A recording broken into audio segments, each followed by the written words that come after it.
എല്ലാവരും നമ്മുടെ മോഹൻലാലിന്റെ ഒരു സിനിമയുണ്ടല്ലോ, സിനിമയുടെ പേര് ഹരിഹരൻപിള്ള ഹാപ്പിയാണ്. അതിനകത്ത് ഹരിഹരൻപിള്ള ഹാപ്പിയായിട്ട് നിങ്ങൾ എപ്പോഴും കണ്ടിട്ടുണ്ടോ? ഇല്ല, തുടക്കം തൊട്ട് ഹരിഹരൻപിള്ളയ്ക്ക് ഒരു ഹാപ്പിയില്ല. അവിടെ പറയുമ്പോൾ ഹരിഹരൻപിള്ള ഹാപ്പിയാണ് എന്ന് പറഞ്ഞാൽ, ഞാനും കൺസ്ട്രക്ഷൻ മേഖലയിലാണ് വർക്ക് ചെയ്തുകൊണ്ടിരിക്കുന്നത്. ഞാൻ ലേബർ കോൺട്രാക്റ്റിലാണ് വർക്ക് ചെയ്യുന്നത്. അതുകൊണ്ട് എന്ത് വേണ്ടി നാട്ടുകാരുടെ വീടൊക്കെ പണിയാനുള്ള ഭാഗ്യമുണ്ട്. പക്ഷേ നല്ല കാലത്തിൽ കഞ്ഞി വെക്കുക എന്ന് പറഞ്ഞാൽ സ്വന്തമായിട്ട് വീട്ടിൽ താമസിക്കാനുള്ള ഭാഗ്യം എനിക്ക് ഇതുവരെ കിട്ടിയില്ല.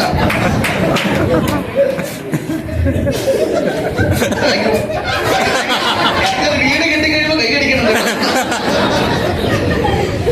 അപ്പോൾ ഈ 13 വർഷത്തോളമായി 19 വർഷത്തോളമായിട്ട് ഞാൻ ജോലി ചെയ്യുന്നു. ഈ കൺസ്ട്രക്ഷൻ മേഖലയിൽ ജോലി ചെയ്യുന്നു.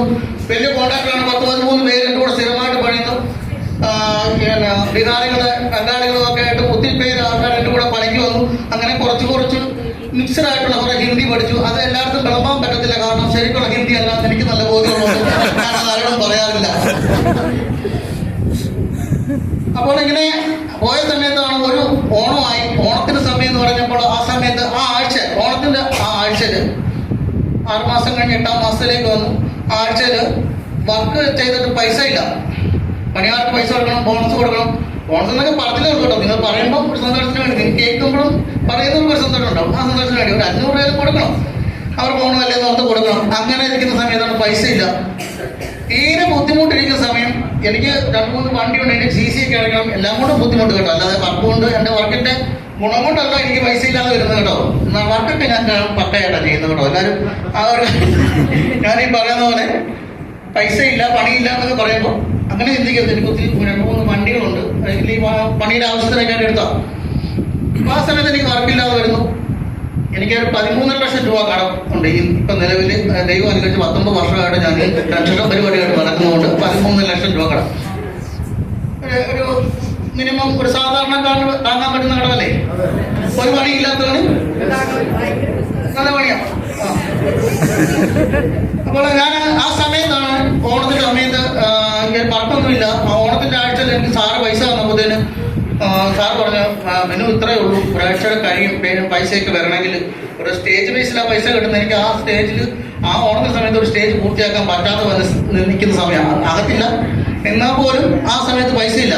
ഞാൻ അന്നേരം തകർന്നു പോയി. കാരണം എൻ്റെ വീട്ടിലോട്ട് ഒരു സാധനം മേടിച്ചിട്ടില്ല. അപ്പൊ ഞാൻ ആ സാറിനോട് ശനിയാഴ്ച പൈസ എല്ലാം കിട്ടുന്നുണ്ടോ സാറേ? ഞാൻ വീട്ടിലോട്ട് ഒന്നും മേടിച്ചില്ല. ഞാൻ മേടിച്ചുകൊണ്ടാണ് പറയുന്നത്. ഇപ്പൊ അത് പറയുമ്പോൾ ഒരു സന്തോഷം ചിരിയൊക്കെ വരും. കാരണം വെച്ചാൽ ഞാൻ മേടിച്ചില്ല എങ്ങനെ ഇരിക്കും? ഞാൻ ഏങ്ങലടിച്ചെന്ന് പറഞ്ഞു, സാറേ എന്നെ വീട്ടിലോട്ട് സാധനം മേടിച്ചില്ല. പുള്ളി എന്തോ ബാങ്കിൽ തന്നെ എന്നെ വിളിച്ചു 5000 എൻ്റെ കയ്യിൽ തന്നു. ഞാൻ ഇതുമായിട്ട് നേരെ ടൗണിൽ പോയി അമ്മയ്ക്ക് ഒരു നൈറ്റി മാത്രം മേടിച്ചു, അപ്പനൊരു മുണ്ടും മേടിച്ചു. വീട്ടിലോട്ട് പിള്ളേർക്ക് ഒരു തുണി എടുത്തില്ല. ബാക്കി പൈസ കൊണ്ട് എൻ്റെ വൈഫിൻ്റെ കൊടുത്ത് പറഞ്ഞു, നീ എന്നെ സാധനം മേടിക്കാൻ പറഞ്ഞു.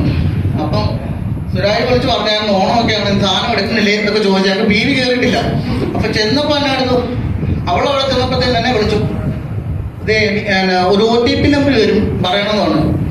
അന്ന് കേന്ദ്ര സർക്കാർ എല്ലാവരോടും പറഞ്ഞിട്ട് OTP വരും, ആർക്കും പറഞ്ഞു കൊടുക്കും. റിസർവ് ബാങ്കിൽ നിന്ന് ഇടയ്ക്കിടയ്ക്ക് മെസ്സേജ് വരും, OTP ചോദിച്ചാൽ ആർക്കും ഷെയർ ചെയ്യും. ഞാൻ എൻ്റെ പെണ്ണുപിള്ളയ്ക്ക് പോലും OTP കൊടുക്കാൻ തയ്യാറില്ല. കാരണം എൻ്റെ ഫോണിലുള്ള പല ഡാറ്റകളും അവൾ തോർത്ത് വന്നിട്ട് വേണ്ടിയില്ല. ഞാൻ അങ്ങനെ പറഞ്ഞു. പക്ഷെ അവളെന്താ നിങ്ങൾക്ക് റീപോർട്ട് വേണമെങ്കിൽ OTP പറയാൻ പറഞ്ഞു. സത്യം പറയാലോ, ഈ ജോസാറും സുനിസാറും കൂടെ എൻ്റെ വീട്ടിൽ വന്ന് വായിട്ടകത്താണ് ഫ്രീ പ്രോട്ടീൻ കിട്ടുന്നത്. പക്ഷെ എന്റെ തലയിലോട്ട് അത് കയറിയില്ല. ഇപ്പൊ ഞാൻ ചെല്ലുന്ന വീടുകളിലുള്ള അനുഭവം ഇത് തന്നെയാണ്. അവർക്കാർക്കും തലയിലോട്ട് കയറുന്നില്ല നമ്മുടെ അവസ്ഥ. ഇപ്പൊ എനിക്ക് ഫ്രീ പ്രോട്ടീൻ കിട്ടി. ഞാൻ അന്ന് പൈസ കിട്ടിയില്ലെങ്കിൽ തിരിച്ചു പോകുന്ന വഴിക്ക് ഏതെങ്കിലും ട്രാൻസ്പോർട്ട് ബസ്സിന്റെ പുറകിൽ എന്റെ ബുള്ളറ്റ് ഇടിച്ച് കൊള്ളിക്കണം. ഫ്രണ്ട് ഇടിച്ച് കൊള്ളിച്ചാൽ അറിയാലോ, ട്രാൻസ്പോർട്ടിന്റെ ഫ്രണ്ട് ഇടിച്ച് കൊള്ളിച്ചാൽ പിന്നെ ഞാൻ മിച്ചം ഉണ്ടാകില്ല. നമ്മൾ കുറേ കൊണ്ട് ഇടിച്ച് കൊള്ളിക്കണമെന്നുള്ള രീതിയിലാണ് ഞാൻ അന്ന് ടെൻഷനോട് കൂടിയാണ് സൈറ്റിൽ നിന്ന് പോകുന്നത്. അന്നേരമാണ് ഇയാൾ തിരിച്ചു വിളിച്ചിട്ട് പറഞ്ഞ പൈസ ഓർത്ത് വയ്ക്കും. എന്തെങ്കിലും ഒരു പരിക്ക് പറ്റി ആശുപത്രിയിലാണ്, അല്ലെങ്കിൽ കുറച്ച് ദിവസം വീട്ടിൽ ഇരുന്നാലും പിള്ളേരോട് പറയാം, അപ്പന് മേലാതിരിക്കുമല്ലേ, ഓണം ഇത്രേ ഉള്ളൂ എന്ന് പറയാം. ആ ഒരു സാഹചര്യത്തിൽ നിൽക്കുന്ന സമയത്താണ് എനിക്കൊരു കാറുണ്ടായിരുന്നു, അത് പണയം വെച്ചിട്ട് എടുക്കാൻ പറ്റുന്നില്ല. എൻ്റെ ഒരു സത്യം പറയട്ടെ, ആ കാറ് ഞാൻ വീട്ടിൽ എത്രയൊക്കെ 18 രൂപ കയ്യിലോട്ട് മേടിച്ചു, ബാക്കി പലിശക്കാർ കൊണ്ടുപോകായിരുന്നു. വിറ്റ് 1.25 ലക്ഷം രൂപയോ ആ സമയത്ത് അത് കിട്ടും എന്നുള്ള അതുണ്ടായിരുന്നു. അങ്ങനെ നിൽക്കുന്ന ഒരു സാഹചര്യത്തിലാണ് എനിക്ക് ഫ്രീ കൊടുത്ത് കിട്ടുന്നത്.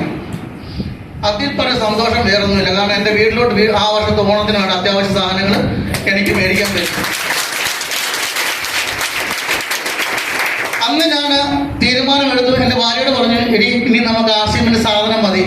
അവള് പറഞ്ഞു, ഞാൻ ഈ മുളകൊടിയൊക്കെ മുളകൊക്കെ നേരിട്ട് മേടിച്ച് പൊടിക്കുക, ഇങ്ങനെ സാധനങ്ങളെല്ലാം പൊടിച്ചു വെക്കുകയാണ്. അത് വേണ്ട, സാധനങ്ങൾക്ക് ഫ്രീ ആയിട്ട് ആര് തരും? മുളക് മേടിച്ചാൽ ഫ്രീ ആയിട്ട് വേറെ മുളക് കിട്ടുമോ? ഇല്ല. അതുകൊണ്ട് ഇപ്പം നീ നമ്മൾ തന്നെ മേടിക്കാം. നമുക്ക് ഇതിന്റെ ചെറിയ സാധനത്തിന്റെ ടേസ്റ്റ് പിടിക്കുന്നില്ല. ശീലമാകുമ്പോൾ പിടിച്ചോളൂ, നീ തന്നെ മേടിച്ചോളാൻ പറഞ്ഞു. ഞാൻ അത് കഴിഞ്ഞിട്ട് ആ നവംബറിൽ ഞങ്ങളുടെ വീട്ടിൽ ഡിസ്പ്ലേ വാൾ തുടങ്ങി. അന്ന് തൊട്ട് ഡയമണ്ട് ലൈഫ് ചെയ്തു വരുന്നു. ഇന്നും മുടങ്ങിയിട്ടില്ല. ഞാൻ പറഞ്ഞല്ലോ, ആർസിഎമ്മിൽ ഇവിടെ വന്നു കഴിഞ്ഞാൽ നമുക്ക് സ്വന്തമായിട്ട് ചില മാറ്റങ്ങളൊക്കെ വരണം, അല്ലേ? എന്നെ നേരത്തെ കണ്ടിട്ടുള്ള ആൾക്കാരെ കണ്ടിട്ടുണ്ടോ? ഉണ്ടോ? ഉണ്ട്. എന്റെ വേറെ ഇച്ചിരി പറഞ്ഞിട്ടില്ലേ സാറേ?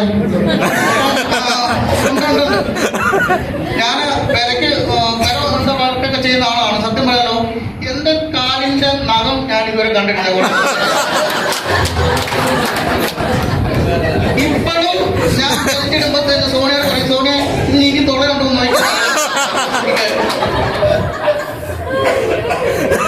മനസ്സിലായോ? ആർസിഎം വന്നപ്പോഴത്തേക്ക് അത് പറ്റത്തില്ല. ആർസിഎമ്മിൽ നല്ല ഭക്ഷണമാണ്, നല്ല ആരോഗ്യം വേണം, ഹെൽത്ത് വേണം എന്നൊക്കെ പറഞ്ഞപ്പോ ആൾക്കാരോട് എനിക്ക് പറയാൻ പറ്റുമോ? ഞാനിങ്ങനെ കുനിയുമ്പോ എന്റെ ഭാര്യയൊന്ന് മുട്ടലിടിച്ചിട്ട് ഞാൻ അതുകൊണ്ട് കുറച്ചു വരുവാ. എസാൻഡപ്പ് കഴിച്ചു. എസാൻഡപ്പ് കഴിച്ചാൽ നല്ല വേറെ പറയല്ലേ, അത് എനിക്ക് ശരീരത്ത് പിടിക്കുവാ. നീ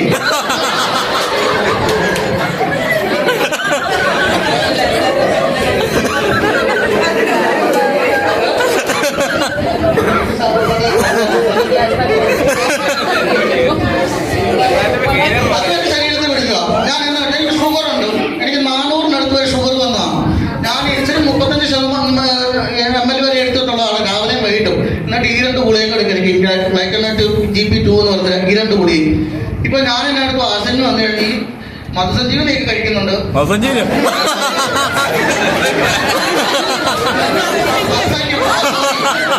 കഴിക്കുന്നുണ്ട്. നമുക്ക് ഈ സംഭവം മാത്രമേ ഉള്ളൂ. ഡേറ്റിൽ വരുമ്പോൾ അതൊക്കെ കഴിക്കുന്ന മാത്രമേ ഉള്ളൂ. ഈ മരുന്ന് എന്റെ മുന്നിൽ കൊണ്ടു തരുമ്പോൾ ഞാൻ കഴിക്കുകയാണ്. എന്റെ പേരൊന്നും എനിക്ക് പെട്ടെന്ന് ഓർമ്മ വരുന്നില്ല. മസനി കഴിക്കുന്നു, അതുപോലെ തന്നെ ഗിലൈക്കോളസ് കഴിക്കുന്നു. അങ്ങനെ ഈ ആർസിഎമ്മിലുള്ള സകല സാധനങ്ങളും ഇവർ പറയുന്ന എല്ലാം ഞാൻ കഴിക്കുന്നുണ്ട്. ഡോക്ടർമാർ പണ്ട് തൊട്ടേ പറയുന്നത് ഭക്ഷണം കുറയ്ക്കണം. സത്യത്തിൽ എന്റെ വീട്ടിൽ ഭക്ഷണം കുറയ്ക്കുന്നത് ഞാനാണ്. അവൾ ഉണ്ടാക്കി വെക്കുന്ന മൊത്തം ഞാനാണ് കുറച്ചുകൂടി